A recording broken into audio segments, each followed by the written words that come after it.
अंतिम दिनों में हिंदी की तैयारी इस प्रकार से करेंगे तभी आप 2025 के टॉपर बच्चे कहलाएंगे, क्योंकि आपकी परीक्षा के 3 दिन बाकी हैं और उसके बाद 24 फरवरी को आपका हिंदी का पेपर लगा हुआ है। और हिंदी का पेपर, ये जो पेपर है आपका, मैं पूरा इसके साथ आपका सोल्यूशन करने वाला हूं, बताने वाला हूं। देख सकते हैं आप यहाँ पर पूरा मैं अभी सोल्यूशन आपको बताऊंगा, एक एक करके सारी चीजें भी हम देखेंगे। ये देखो, ये जो मॉडल पेपर है एक वायरल मॉडल पेपर है। क्या बेटा, ये एक वायरल मॉडल पेपर है।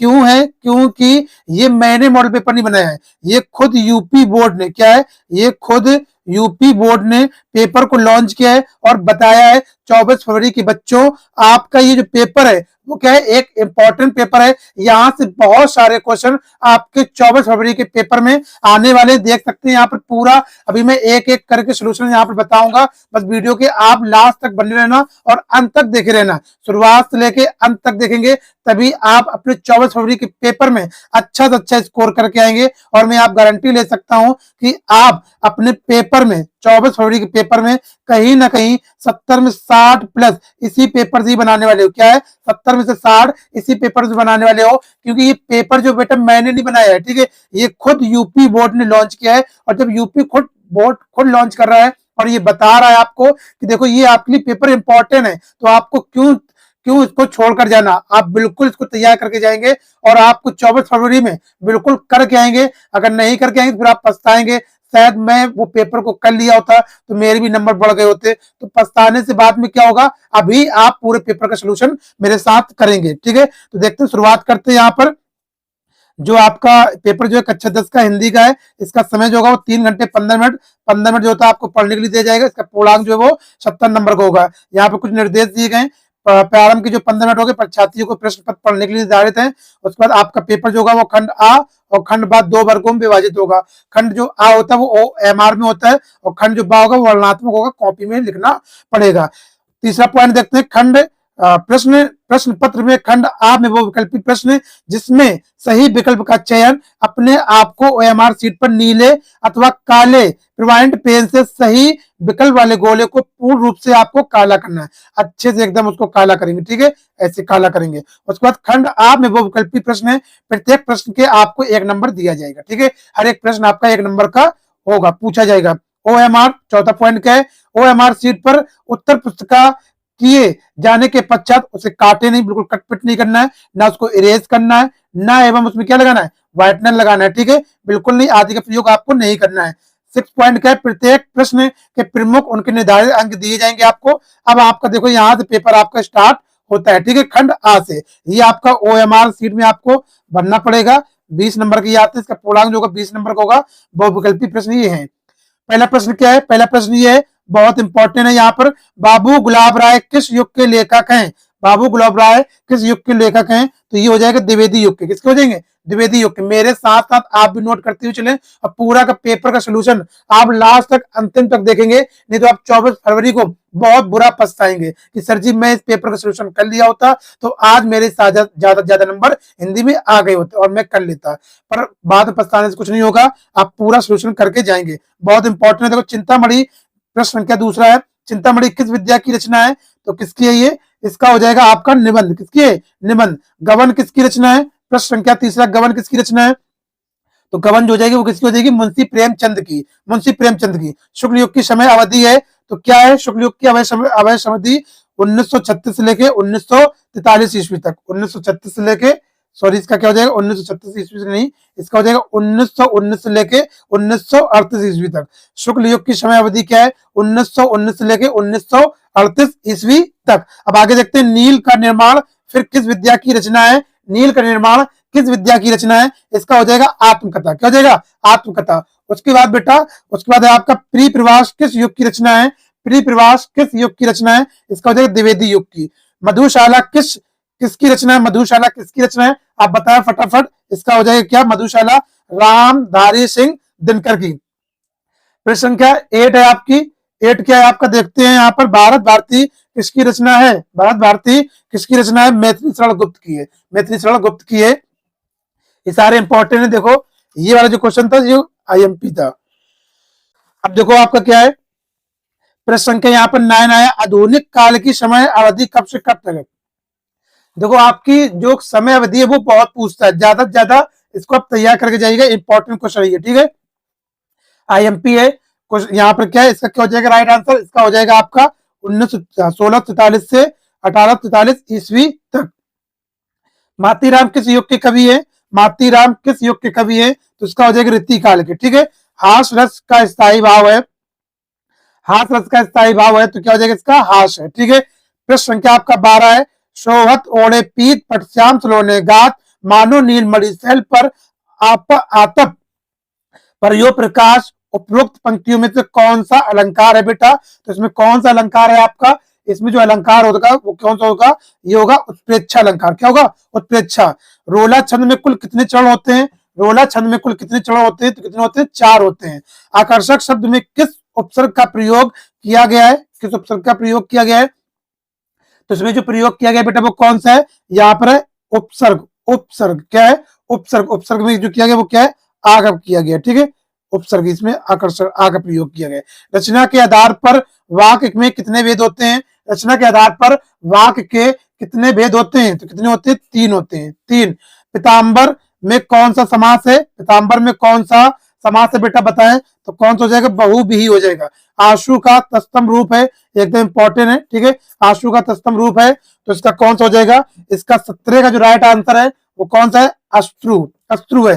कर्तव्यवाच में किसकी प्रधानता होती है, तो कर्तव्यवाच में किसकी प्रधानता होती है, इसमें होती है भाव की प्रधानता, किसमें होती है, भाव की प्रधानता। 19 नंबर है, ताव्य शब्द में वचन एवं विभक्ति है, तो कौन सी विभक्ति है, ताव्या, ताव्या में कौन सी विभक्ति है, तो इसका हो जाएगा आपका राइट ऑप्शन हो जाएगा वो क्या है, चतुर्थी विभक्ति और बहुवचन है। निम्नलिखित में से सर्वनाम है, सर्वनाम कौन है, मनुष्य, वह मनुष्य, बचपन, वह, या फिर इनमें से कोई नहीं, तो क्या हो जाएगा, वह जो है वो एक सर्वनाम है। अब आपके यहाँ पर 20 बहुविकल्पी पूरे कंप्लीट हो गए, अगर आप इसे कंप्लीट करके जाएंगे तो आप पूरा, मेरा वादा है कि आप 20 स्कोर करके आएंगे, बस अच्छे से वहां पर ओएमआर को अच्छे से भरना। आप देखते हैं आगे, आगे सॉल्व करते हैं। अब क्या आ गया आपका, ये आपका आ गया यहाँ से वर्णनात्मक आ गया, ठीक है। वर्णनात्मक ये आपको कॉपी में सॉल्व करना पड़ेगा, ये कितने नंबर का आएगा, 50 मार्क्स का आएगा, ठीक है। इसको अच्छे अच्छे से एकदम साफ साफ राइटिंग में आप इसको करेंगे, तभी आपको यहाँ पे 50 नंबर मिलेंगे। अब देखो यहाँ पे प्रश्न संख्या 1 क्या है, निम्नलिखित गद्यांश पर आधारित 3 प्रश्नों का उत्तर दीजिए, जिसके लिए आपको 3 इंटू 2 बराबर कितना है, 6 नंबर यहाँ पर मिलेंगे। यानी एक आपका गद्यांश ये होगा बेटा, और बीच में क्या लगा होगा, अथवा लगा होगा, और एक गद्यांश आपका ये होगा। इन दो में से आप कोई भी एक कर देते हो तो आपको 6 नंबर यहाँ पर मिल जाएगा। देखो ये कोई बात नहीं, ये किसका यहाँ पर देखो लिखा है, मित्रता, क्या है, मित्रता, यानी कि ये जो पाठ है किससे लिया गया, ये है मित्रता से, किससे, मित्रता, मित्रता। और मित्रता के जो लेखक है वो कौन है, आचार्य, आचार्य रामचंद्र शुक्ल, कौन है, आचार्य रामचंद्र शुक्ल है, ठीक है। ये जो चैप्टर आपका मित्रता वाला बिल्कुल आईएमपी है, यहाँ से 100% मैं कह सकता हूँ आपका एक क्वेश्चन जरूर आना ही आना है, एक पद्यांश यहाँ से गद्यांश एक जरूर आएगा। आप ये वाला चैप्टर बहुत अच्छे से पढ़ के जाएंगे, ठीक है। एक और अथवा पे लगा है, बट आपको यही पहले वाले चैप्टर से ही फंस गया। अब देखो यहाँ पर 3 प्रश्न दिए, पहला, दूसरा, तीसरा। ये देखो, उपयुक्त गद्यांश का संदर्भ लिखिए, ये प्रश्न तो सब में कॉमन ही रहेगा, ठीक है। और उसके बाद रेखांकित अंश की व्याख्या कीजिए, ये जो रेखा वाला भाग देख रहे हो तुम, इसकी आपको व्याख्या करना है। आपको नहीं आती व्याख्या करना, आप सेम टू सेम यही लिख देंगे, आपको वहां पर नंबर मिलेंगे, बस, ठीक है, इस तरीके से। अब देखते हैं प्रश्न संख्या दूसरा है, दिए गए पद्यांश पर आधारित 3 प्रश्नों का उत्तर लिखना है, 6 नंबर का होगा। एक पद्यांश ये दिया जाएगा और एक पद्यांश यहाँ पे ये दिया जाएगा, बीच में अथवा लिखा होगा, दो में से कोई एक कर सकते हो। इसमें 3 प्रश्न लगे, 2, 1, 2, 3, ये भी 2 नंबर का, ये भी 2 नंबर का, और ये भी 2 नंबर का। उपयुक्त पद्यांश का संदर्भ लिखिए, तो देखो संदर्भ क्या है, इसका जो पहला वाला जो है, चरण कमल द्विवेदी वंद्रो, ये जो है वो किसका है, पद से लिया गया, किसके लिए गया, पद से लिया। और पद के जो राइटर है, इसके लेखक कौन है, सूरदास है। ये पद वाला भी बहुत चैप्टर आईएमपी है, यहाँ भी 100% बनेगा। हर एक मैं मॉडल पेपर को सॉल्व कर रहा हूँ और उसमें ये पा रहा हूँ कि पद वाले से पाठ से पददान जरूर पूछा जा रहा है, ठीक है। इसका आप यहाँ 6 नंबर बन जाएंगे। अब आगे सॉल्व करते हैं, देखते हैं, अथवा ये वाला कर सकते थे आप अगर सॉल्व करना चाहें तो। अब आगे देखेंगे, अब आगे आपका प्रश्न संख्या कौन सा आ गया, प्रश्न संख्या 3 आ गई। दी गए संस्कृत गद्यांश में से किसी एक का संदर्भ सहित हिंदी में अनुवाद कीजिए, तो क्या करना है, यहाँ पे 2 + 3 = 5। अगर आप संदर्भ कर देते हैं तो आपको यहाँ पर 2 नंबर मिल जाएगा, अगर आप इसका हिंदी अनुवाद कर देंगे तो आपको यहाँ पर 3 नंबर, तो 2, 3 कितने हो गए, यहाँ पर 5 नंबर ऐसे आपको दिए जाएंगे। देखो संदर्भ यहाँ पे क्या होंगे, 2 दिए जाएंगे, एक ये लिखा, एक एक ये वाला है, और अथवा लगा, एक नीचे दिया गया है। ठीक है, इन दो में से कोई भी आप एक कर सकते हैं। यहाँ पे देखो कौन दिया, एशा नगरी भारतीय संस्कृति, एशा नगरी भारतीय संस्कृति, ये किससे लिया गया, भारतीय संस्कृति से लिया गया। किससे लिया गया, भारतीय संस्कृति से लिया गया। किससे, भारतीय संस्कृति से। देखो, चाहे गद्य का हो, चाहे पद्य का हो, चाहे संस्कृत का गद्यांश हो, चाहे संस्कृत का पद्यांश हो, ये पहले दूसरे चैप्टर जो होते हैं बहुत सारे इंपॉर्टेंट होते हैं। यहाँ से क्वेश्चन आपका आना ही आना है। ये चैप्टर आप जरूर तैयार करके जाएंगे और इसी में से ही बहुत सारे क्वेश्चन आपके आएंगे। अब देखते हैं यहाँ पर अगला प्रश्न क्या, प्रश्न संख्या 4 है। ठीक है, प्रश्न संख्या 4 दिए गए संस्कृत पद्यांश में से किसी एक का संदर्भ सहित हिंदी अनुवाद करना है। अगर आप संदर्भ कर देते हैं तो 2 नंबर मिल जाएगा, और हिंदी में अनुवाद कर देते तो आपको 3 नंबर मिल जाएगा। तो 2 3 कितने हो गए, 5 नंबर हो गए। इसमें भी आपको 2 दिए गए, एक ये वाला कर सकते हो, अथवा लगा आप चाहे ये वाला कर सकते हो। ठीक है, यही शुरुआत के चैप्टरों से ये भी दिया गया है, आप शुरुआत के चैप्टर अच्छे से पढ़ के जाएंगे। देखो प्रश्न संख्या क्या है, 5वां है। अपने पठित खंड काव्य के आधार पर निम्नलिखित प्रश्नों का एक का उत्तर लिखना है, जिसके लिए आपको 3 नंबर निर्धारित है। ठीक है, यहाँ पर बहुत सारे खंड काव्य होते हैं, आपको अपने जिले के अनुसार खंड काव्य को लिखना है।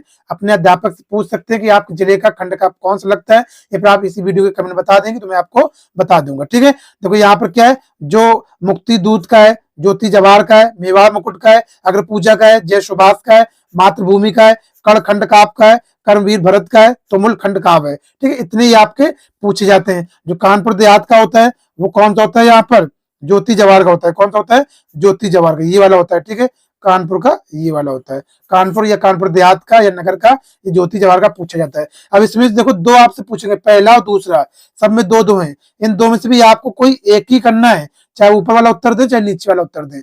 आप ज्यादातर क्या करें, सबका चित्र तैयार कर लें, बस हो जाएगा आपका काम। अब देखते हैं नीचे प्रश्न संख्या क्या है, 6 है, और 6 का क्या है, का है। दिए गए लेखकों में से किसी एक लेखक का जीवन परिचय देते हुए उनकी एक रचना लिखना है। आप एक रचना यहाँ बोल रहे हैं, पर आप यहाँ पर कम से कम 2 से 3 रचनाएं लिखेंगे, तभी आपको 5 नंबर यहाँ पर मिलेंगे। देखो जीवन परिचय आप अगर लिख देंगे तो 3 नंबर मिल जाएंगे। अगर इनकी रचना लिख देते हैं 2-3, तो यहाँ पर आपको 2 नंबर मिल जाएंगे। 3 और 2 5 नंबर ऐसे मिल जाएंगे। देखो जीवन परिचय कौन कौन से दिए जाते हैं, यहाँ पर 3 दिए जाएंगे। डॉक्टर राजेंद्र प्रसाद IMP है, बिल्कुल तैयार करके जाना। जयशंकर प्रसाद, ये भी IMP है। और उसके बाद आचार्य रामचंद्र शुक्ल, IMP छप चुका है, बिल्कुल 100%, 1000% है कि आचार्य रामचंद्र शुक्ल आपके पेपर में जरूर दिखेगा, कम से कम 5 सेट में। ठीक है, कम से कम 5 सेट में पेपर में छप चुका है आपका। ठीक है, बिल्कुल छप चुका, तैयार करके जाना, तीनों आप तैयार कर सकते हो। अब आगे देखते हैं, आगे क्या है, आप 6 का खा आएगा। ठीक है, दी गए कवियों में से किसी एक कवि का जीवन परिचय देते हुए उनकी एक प्रमुख रचना आपको लिखना है। अगर जीवन परिचय लिख देंगे तो यहाँ पे 3 नंबर, उनकी प्रमुख रचना 1 या 2-3 आप लिखें कम से कम, तो आपको यहाँ पे 2 नंबर, तो 3 और 2 यहाँ पर 5 नंबर ऐसे आपको मिल जाएंगे। तो यहाँ पे भी 3 दिए जाते हैं, 3 में से आपको एक करना होता है। पहला है गोस्वामी तुलसीदास, दूसरा है सुमित्रानंद पंत, और तीसरा महाकवि सूरदास। ये सूरदास बहुत इंपॉर्टेंट है, ये भी हम कह सकते हैं 1000% क्या है आपके पेपर में। ठीक है, आपके पेपर में बिल्कुल छप चुका है। ठीक है, छप चुका है, ये भी तैयार करके जाना। तुलसीदास का भी आप याद कर लेना, 2 ये तैयार कर सकते हैं आप। ठीक है, अब देखो यहाँ पर प्रश्न संख्या 7वीं है, क्या है, अपनी पाठ्य पुस्तक में से कंठस्थ कोई एक श्लोक आपको लिखना है जो इस प्रश्न पत्र पे ना ही हो, जिसके आपको 2 नंबर मिलेंगे। तो वही आपको श्लोक लिखना जो इस पेपर में ना पूछी गई हो, वही आप लिखेंगे तभी आपको नंबर मिलेंगे। नहीं अगर पेपर वाले लिख देंगे तो आपको नंबर कट जाएंगे। देखो जैसे यहाँ पर इसमें है, ठीक है, ये श्लोक आपको नहीं लिखना है। ठीक है, ये जो श्लोक 2 लिखी है ये आपको नहीं लिखना है।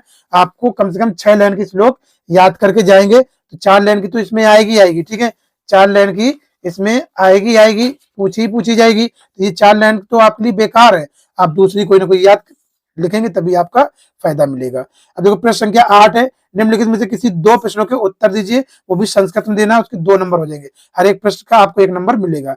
पहला, दूसरा, तीसरा, चौथा, इन 4 में से आप कोई भी 2 कर सकते हैं। ठीक है, आपको 2 नंबर इसके मिल जाएंगे। अब आगे देखते हैं, प्रश्न संख्या 9 है, निम्नलिखित में से किसी एक विषय पर क्या लिखना है, निबंध। सबसे ज्यादा नंबर का निबंध होता है, इसको बिल्कुल छोड़ कर नहीं आना है आपको। देखो सबसे इंपॉर्टेंट क्या है, ये मॉडल पेपर है और ये बोर्ड ने खुद निकाला है, सारा इंपॉर्टेंट क्वेश्चन है। वीडियो अगर छूट गया तो पीछे जाकर जरूर देखें। ठीक है, पहला क्या है, पर्यावरण संरक्षण के ऊपर बहुत इंपॉर्टेंट है। IMP कम से कम 4 से 5 सेट में ये छप चुका है। ठीक है, छप गया और 1000% हम कह सकते हैं ये आपका आने वाला है। पर्यावरण प्रदूषण, ठीक है, आपके अध्यापक भी बता रहे होंगे, मैं भी बता रहा हूँ कि आपके लिए बहुत सारा इंपॉर्टेंट है ये। उसके बाद आतंकवाद भी इंपॉर्टेंट है, जनसंख्या इंपॉर्टेंट, नारी शक्तिकरण है, ये 4 आते हैं। इन 4 में से आपको एक करना पड़ता है, ठीक है। तो चारों तैयार करके जाइएगा आप अच्छे से, बढ़िया से, एकदम बेहतरीन तरीके से। इसके मैंने पूरे अपने यूट्यूब चैनल पर डाल दिए हैं, वहां पे जाके आप देख सकते हैं, इसकी पूरी वीडियो वहां पे पढ़ें। लास्ट प्रश्न है, प्रश्न संख्या 10 आती है, अपनी विशेष रुचि का उल्लेख करते हुए अपने मित्र को एक पत्र लिखना है, या फिर अथवा लगा हुआ होगा। उत्तर मध्य रेलवे को एक शिकायती पत्र लिखिए जिसमें टिकट निरीक्षक द्वारा किए गए अभद्र व्यवहार का उल्लेख हो, जिसको आपको 4 नंबर यहाँ पर दिए जाएंगे, ठीक है। आप ये ऊपर वाला कर दें चाहे नीचे वाला कर दें, दोनों भी आप कर देंगे तो आपको मिल जाएगा। देखो यहाँ पर 2+2 का मतलब क्या होता है, यहाँ पर 2 का मतलब होता है जो आपका ऊपर का फॉर्मेट होता है, ठीक है। और ऊपर का फॉर्मेट होता है ना, सेवा में प्रधानाचार्य, ये करके ऐसे सब्जेक्ट तक का, वो उसका आपको 2 नंबर मिलता है। और उसके बाद जो आप लिखोगे नीचे पूरा, उसका आपको 2 नंबर मिलेगा। ऐसे बराबर करके 4 नंबर आपको मिलता है, ठीक है। इसका ये भी आपका बहुत नीचे वाला जो है एकदम IMP है, दोनों तैयार कर लेना आप। इंपॉर्टेंट इसका पूरा सोल्यूशन मैंने अपने यूट्यूब पर डाल दिया है, वहां से इसको देख सकते हैं जाके। आई थिंक आपको पूरा समझ में आया होगा। अगर कहीं वीडियो छूट गई है तो पीछे जाके पूरी वीडियो देखें और साथ साथ नोट भी करते हुए चलें, क्योंकि आपके पेपर में यही 24 फरवरी को आने वाला है। और आप भी अपने पेपर में 70 में से क्या है, 70 में से क्या 60+ स्कोर करने ही वाले हो, ये मेरी 100% क्या है, 100% गारंटी है, ठीक है। आई थिंक आपको अच्छा लगा होगा। अच्छा लगा तो वीडियो को लाइक करें, छोटा सा कमेंट करें, और एक अपने दोस्तों तक इसको वीडियो जरूर शेयर करें। और चैनल को अभी तक सब्सक्राइब नहीं किया तुरंत सब्सक्राइब कर लें और अपने दोस्तों से इसको जरूर शेयर करें, थोड़ा सा बच्चों सपोर्ट करें।